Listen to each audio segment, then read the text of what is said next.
Verbs అనేవి 2 విధాలుగా ఉంటాయి. ఈ వెర్బ్స్ అనేవి చాలా ముఖ్యమైనవిగా చెప్పుకోవచ్చు ఇంగ్లీష్ లాంగ్వేజ్‌కి.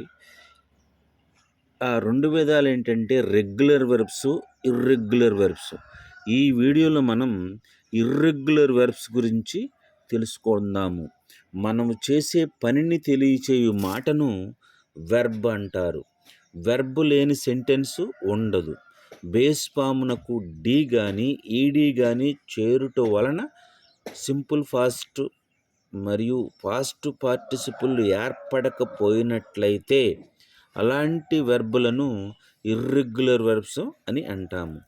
ఇంతకు ముందు వీడియోలో మనం రెగ్యులర్ వెర్బ్స్ గురించి తెలుసుకుందాము. ఈ వీడియోలో ఇర్రెగ్యులర్ వెర్బ్స్ ఎలా ఏర్పడతాయి అనే దాని గురించి తెలుసుకుందాము. ప్రతి వెర్బ్‌కి 3 రూపాలు ఉంటాయి. అవేంటంటే present tense, simple past tense, past participle.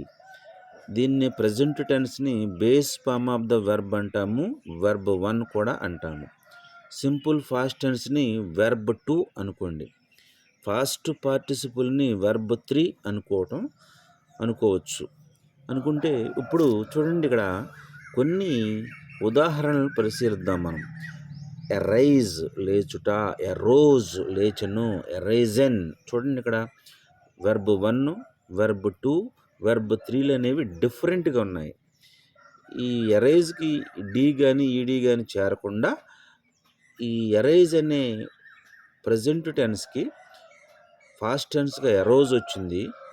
అట్లాగే ఫాస్ట్ పార్టిసిపుల్‌గా ఎరైజన్ అనేది పదం వచ్చింది. కాబట్టి డిఫరెంట్‌గా ఉంటాయి అన్నమాట. V1, V2, V3లు డిఫరెంట్‌గా, కొన్ని సందర్భాల్లో V2, V3లు ఒకే విధంగా రావడం జరుగుతుంది. చూడండి, ఇక్కడ బిగిన్ ప్రారంభించు, బిగాన్ ప్రారంభించును, బిగాన్ ప్రారంభించును, బిగున్ ప్రారంభించును.